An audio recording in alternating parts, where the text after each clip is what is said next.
ಶಿರೂರು ಬಳಿಯ ರಾಷ್ಟ್ರೀಯ ಹೆದ್ದಾರಿಯಲ್ಲಿ ಗುಡ್ಡ ಕುಸಿದು 1 ವರ್ಷ ಕಳೆದರೂ ಸಹಿತ ಇಲ್ಲಿರುವಂತಹ ಪರಿಸ್ಥಿತಿಯಲ್ಲಿ ಇನ್ನೂ ಬಹಳಷ್ಟು ಬದಲಾವಣೆ ಆಗಿಲ್ಲ.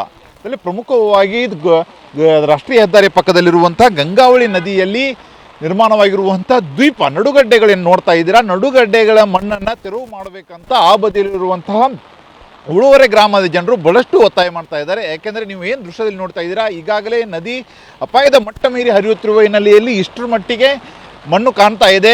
ಆದರೆ ಇನ್ನೇನಾದರೂ ಜಾಸ್ತಿ ಮಳೆ ಬಂದರೆ, ಇನ್ನೂ ಏನಾದರೂ ಅಪಾಯದ ಮಟ್ಟ ಮೀರಿ ನದಿ ನೀರು ಹರಿದ್ರೆ ಪೂರ್ತಿಯಾಗಿ ಉಳುವರೆ ಗ್ರಾಮದಲ್ಲಿ ಮತ್ತು ಈ ಕಡೆ ರಾಷ್ಟ್ರೀಯ ಹೆದ್ದಾರಿ ಕಡೆಗೆ ನದಿಯ ನೀರು ನುಗ್ಗುವಂಥ ಸಾಧ್ಯತೆ ಇದೆ. ಆ ಹಿನ್ನೆಲೆಯಲ್ಲಿ ಆದಷ್ಟು ಬೇಗ ಮಣ್ಣನ್ನು ತೆರವು ಮಾಡಬೇಕಂತ ಕಳೆದ 1 ವರ್ಷದಿಂದ ಇಲ್ಲಿರುವಂತಹ ಸ್ಥಳೀಯರು ಒತ್ತಾಯ ಮಾಡ್ತಾ ಇದ್ದಾರೆ. ಆದರೆ ಇದುವರೆಗೂ ಅದಕ್ಕೆ ಯಾವುದೇ ರೀತಿಯಾದಂಥ ಪ್ರಕ್ರಿಯೆ ನಡೆದಿಲ್ಲ. ಆದರೆ ಪ್ರಮುಖವಾಗಿ ಈಗ ಕಳೆದ 2 ತಿಂಗಳಿನಿಂದ 1.5 ಕೋಟಿ ರೂಪಾಯಿ ವೆಚ್ಚದಲ್ಲಿ ಈ ಮಣ್ಣನ್ನು ತೆರವು ಮಾಡುವುದಕ್ಕೆ ಈಗಾಗಲೇ ಜಿಲ್ಲಾಡಳಿತ ಟೆಂಡರ್ ಕರೆದಿದೆ. ಆದರೆ ಟೆಂಡರ್ ಪ್ರಕ್ರಿಯೆಯಲ್ಲಿ ಕಳೆದ 2 ತಿಂಗಳಲ್ಲಿ 2 ಬಾರಿ ಕರೆದರೂ ಸಹಿತ ಕೇವಲ ಒಂದು ಕಂಪನಿಯವರು ಮಾತ್ರ ಟೆಂಡರ್ ಪ್ರಕ್ರಿಯೆಯಲ್ಲಿ ಭಾಗವಹಿಸಿದ್ರು. ಆದರೆ ಆ ಕಂಪನಿಯವ್ರದ್ದು ದಾಖಲೆಗಳು ಸಹಿತ ಸರಿಯಾದ ಇಲ್ಲ ಹಿನ್ನೆಲೆಯಲ್ಲಿ ಮತ್ತೆ ಈಗ 3ನೇ ಬಾರಿಗೆ ಟೆಂಡರ್ನ ಕರೆಯಲಾಗಿದೆ. ಅದರಲ್ಲಿ ಪ್ರಮುಖವಾಗಿ ಏನು ದೃಶ್ಯದಲ್ಲಿ ನೋಡ್ತಾ ಇದ್ದೀರಾ, ಈ ಮಣ್ಣನ್ನು ಈಗ ಸದ್ಯಕ್ಕೆ ಅಪಾಯದ ಮಟ್ಟ ಮೀರಿ ನದಿ ಹರಿತಾ ಇದೆ, ಮಳೆಯ ಅಬ್ಬರ ಜಾಸ್ತಿ ಇದೆ. ಆ ಹಿನ್ನೆಲೆಯಲ್ಲಿ ಈ ಸದ್ಯಕ್ಕಂತೂ ಈ ಮಣ್ಣನ್ನು ತೆರವು ಮಾಡುವುದಕ್ಕೆ ಆಗಲ್ಲ.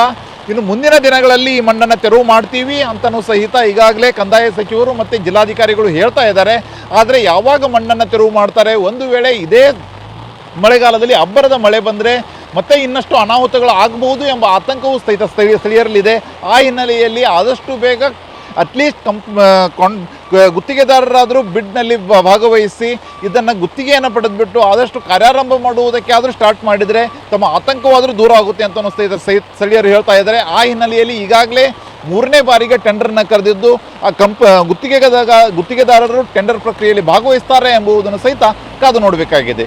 ಕ್ಯಾಮರಾಮನ್ ಮಂಜುನಾಥ್ ಜೊತೆ ಸೂರಜ್ ತುರೆ, TV9 ಕಾರವಾರ.